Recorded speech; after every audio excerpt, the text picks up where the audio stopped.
प्रदेश Congress committee के महासचिव अशोक कुमार सैनी के अनुसार पार्टी की एकजुटता ने अंता में विधानसभा उपचुनाव जिताया है। उन्होंने यह भी कहा कि 2 साल के कार्यकाल को लेकर लोगों में नाराजगी है।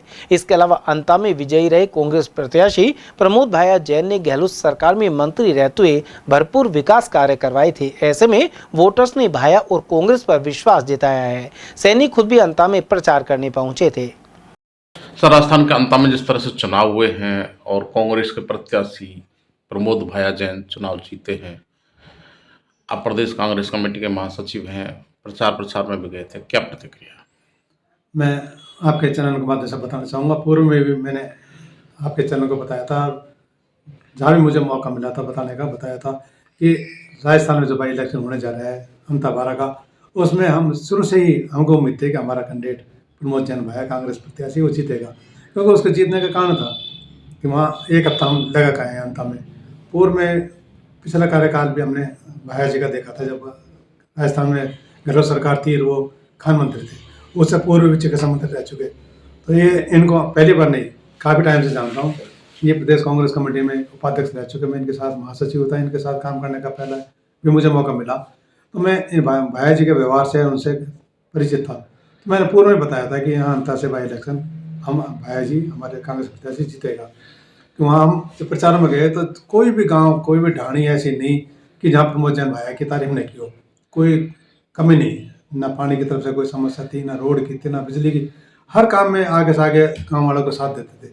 दूसरी तरफ बीजेपी को 2 साल हो गए होने जा रहे हैं, 2 साल से उनका प्रत्याशी था। 2 साल में गाँव वाले शिकायत कर रहे थे। एक साल जब से चुनाव जीत के यहाँ से गया है बीजेपी का कैंडिडेट, वो कोई कभी मुड़ के देखा ही नहीं, हमारी कोई समस्या नहीं सुनता, हमारा कोई फोन नहीं उठाता। तो उससे माहौल पूरी तरह बीजेपी के खिलाफ था, कांग्रेस के पक्ष में था।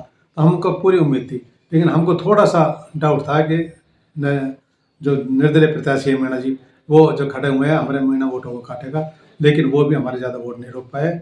और वहाँ हमको उम्मीद थी कि हम बहुत अच्छे वोटों से प्रमोद जैन भाया साहब को जिता के लेकर आएंगे।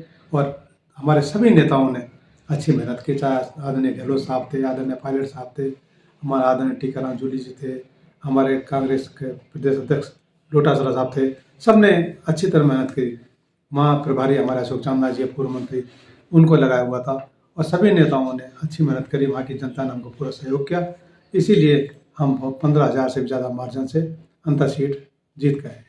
सर, आपको लगता है कांग्रेस पार्टी के तमाम नेता, बड़े नेता विशेषकर गहलोत साहब, पायलट साहब, डोटासरा साहब जितने भी हैं, वो सब एक रहे और कांग्रेस एक रहेगी तो चुनाव जीतेगी? इसमें कोई शक नहीं। पब्लिक है, आप मीडिया वाले इधर उधर की बात करते हैं, पब्लिक जो हमारे जो खिलाफ है बीजेपी वाला वो बताते हैं, लेकिन हमारे नेताओं में किसी प्रकार का कोई वो नहीं। आपस में एक दूसरे की सलाह मानते हैं, एक सामंजस्य बनाकर चलते हैं। हमारे आज राजस्थान में 4 बड़े नेता, गहलोत साहब है, पायलट साहब है, डोटासरा साहब है, जूली जी हैं, ये 4 बड़े नेता हैं। वो दूसरी तरफ हमारे महासचिव हरीश चौधरी जी हैं। ये किसी भी नेता में कोई वो नहीं है, आपस में सामंजस्य बनाकर चलते हैं।